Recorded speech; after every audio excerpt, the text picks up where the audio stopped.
નમસ્કાર. દિવસભરના તાજા સમાચારોમાં તમારું સ્વાગત છે. તમારી સાથે હું છું પિનલગીરી ગોસ્વામી. સમાચારો વિસ્તારથી જાણીએ એ પહેલા મહત્વના સમાચારો ઉપર એક નજર. વતન જવા માટે 1.5 કિલોમીટર લાંબી લાઈનો લાગી. વાત છે સુરતની.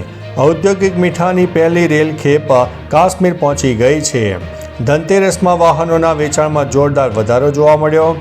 શપથ બાદ રવિન્દ્ર જાડેજાએ પત્ની પર વરસાવ્યો પ્રેમ. રાજકોટ સિવિલ હોસ્પિટલમાં આગ લાગવાની ઘટના. અમદાવાદ મેટ્રોના સમયમાં મોટો ઘટાડો થયો. નાયબ મુખ્યમંત્રીએ ચાર્જ સંભાળ્યો. રીવાબા જાડેજાએ વિજયા મુહૂર્તમાં મંત્રી તરીકેનો ચાર્જ સંભાળ્યો. વિશ્વના 50% રિયલ ટાઈમ ડિજિટલ ટ્રાન્ઝેક્શન હવે ભારતમાંથી થઈ રહ્યા છે.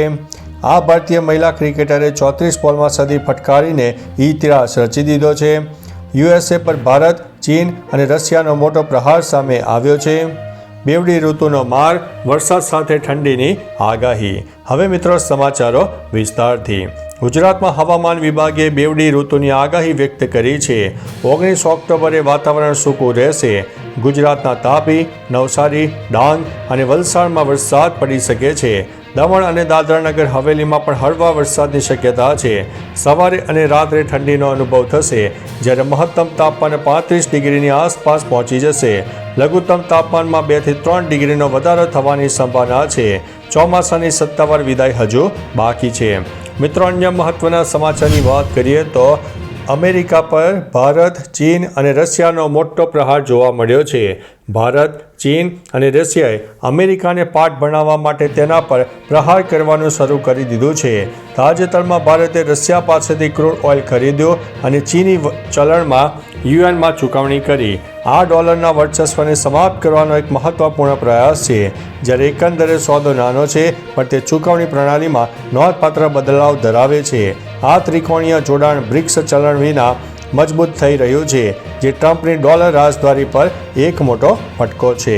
મિત્રો, અન્ય મહત્વના સમાચારની વાત કરીએ તો આ ભારતીય મહિલા ક્રિકેટરે 34 બોલમાં સદી ફટકારીને ઇતિહાસ રચી દીધો છે. ભારતીય કિરણ નવગીરીએ મહિલા T20 ક્રિકેટમાં ઇતિહાસ રચ્યો છે.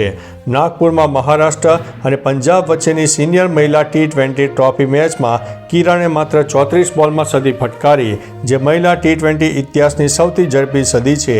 તેણે 35 બોલમાં અણનમ 106 રન બનાવ્યા, જેમાં 14 ચોગ્ગા અને 7 છગ્ગાનો સમાવેશ થાય છે. આ સાથે કિરણે ન્યૂઝીલેન્ડની સોફી ડિવાઇનનો 36 બોલમાં સદીનો રેકોર્ડ પણ તોડ્યો છે. મિત્રો, અન્ય મહત્વના સમાચારની વાત કરીએ તો વિશ્વના 50% રિયલ ટાઈમ ડિજિટલ ટ્રાન્ઝેક્શન હવે ભારતમાંથી થઈ રહ્યા છે. ભારતે વૈશ્વિક ફિનટેક ક્ષેત્રમાં અગ્રેસર બની ગયું છે. તાજેતરના આંકડા મુજબ વિશ્વના કુલ રિયલ ટાઈમ ડિજિટલ વ્યવહારોમાં 50% હિસ્સો માત્ર ભારતનો છે. યુપીઆઈએ ડિજિટલ ચૂકવણી પ્રણાલીમાં ક્રાંતિ લાવી છે અને લાખો વેપારીઓ તથા કરોડો ગ્રાહકોને જોડ્યા છે. ભારતનું આ મોડેલ હવે વૈશ્વિક સ્તરે બેન્ચમાર્ક બની ગયું છે. આગાહી અને મૂલ્યાંકનને પાછળ મૂકીને ભારતે ડિજિટલ અર્થક્ષેત્રમાં પોતાની આગવી ઓળખ પણ બનાવી લીધી છે. મિત્રો, અન્ય મહત્વના સમાચારની વાત કરીએ તો રીવાબા જાડેજાએ વિજય મુહૂર્તમાં મંત્રી તરીકેનો ચાર્જ સંભાળ્યો. જામનગરના ઉત્તરના ધારાસભ્ય રીવાબા જાડેજાએ શુક્રવારે મંત્રી પદના શપથ લીધા બાદ વિજય મુહૂર્તમાં પોતાની ઓફિસમાં ચાર્જ સંભાળ્યો હતો. આ શુભ પ્રસંગે રીવાબા સાથે તેમના પતિ અને ભારતીય ક્રિકેટર રવિન્દ્ર જાડેજા અને પુત્રી નિધ્યાના બા પણ હાજર રહ્યા હતા. રીવાબાએ ચાર્જ સંભાળતા પહેલા પૂજા અર્ચના કરી અને હવે તેઓ નવા પદની જવાબદારી સંભાળશે. મિત્રો, અન્ય મહત્વના સમાચારની વાત કરીએ તો નાયબ મુખ્યમંત્રીએ ચાર્જ સંભાળ્યો. ગુજરાતના નાયબ મુખ્યમંત્રી હર્ષ સંઘવીએ પૂજા અર્ચના બાદ સત્તાવાર રીતે પોતાનો ચાર્જ સંભાળ્યો. ગાંધીનગરના સ્વર્ણિમ સંકુલ 1 ખાતે પોતાના કાર્યાલયમાં પદભાર ગ્રહણ કર્યો હતો.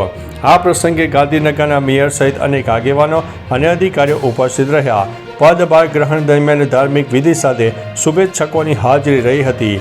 હર્ષ સંઘવીને તાજેતરમાં ગુજરાતના નાયબ મુખ્યમંત્રી તરીકે નિયુક્ત કરવામાં આવ્યા છે. મિત્રો, અન્ય મહત્વના સમાચારની વાત કરીએ તો અમદાવાદ મેટ્રોના સમયમાં ઘટાડો. દિવાળી પર્વ પર 20 ઓક્ટોબરે ફટાકડાઓને કારણે થયેલા સંભવિત નુકસાનને ટાળવા માટે અમદાવાદ મેટ્રો ટ્રેનના સમયમાં 3 કલાકનો ઘટાડો કરાયો છે.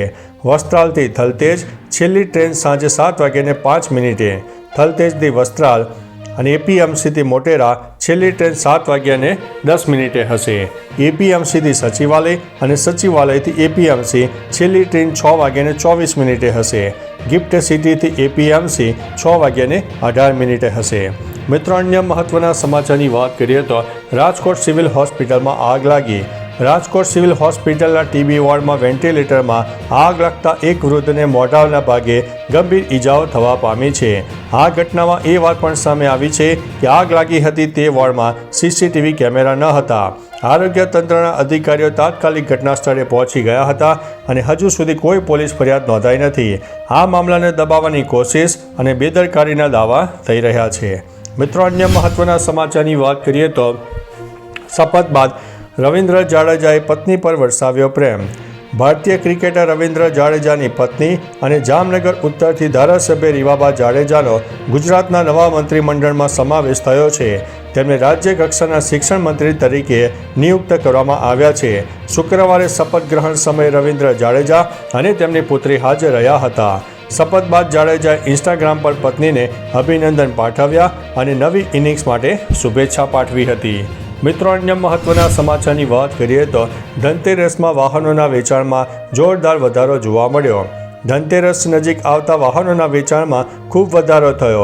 દિવાળી પહેલાં જીએસટી રાહતથી ગ્રાહકોનો ઉત્સાહ વધ્યો છે. 2 વ્હીલર અને 4 વ્હીલર બંનેની માંગ વધી રહી છે. ધનતેરસથી દિવાળી સુધી ડીલરશીપમાં બમ્પર બુકિંગ જોવા મળ્યું. બજારને આશા છે કે નવરાત્રી દરમિયાન શરૂ થયેલો આ ટ્રેન્ડ તહેવારોની સિઝન પછી પણ ચાલુ રહેશે. મિત્રો, અન્ય મહત્વના સમાચારની વાત કરીએ તો ઔદ્યોગિક મીઠાની પહેલી રેલ ખેપ કાશ્મીર પહોંચી ગઈ છે. સુરેન્દ્રનગરના ખારાગોડાથી ઔદ્યોગિક મીઠાની પહેલી રેલ ખેપ કાશ્મીર પહોંચી ગઈ છે.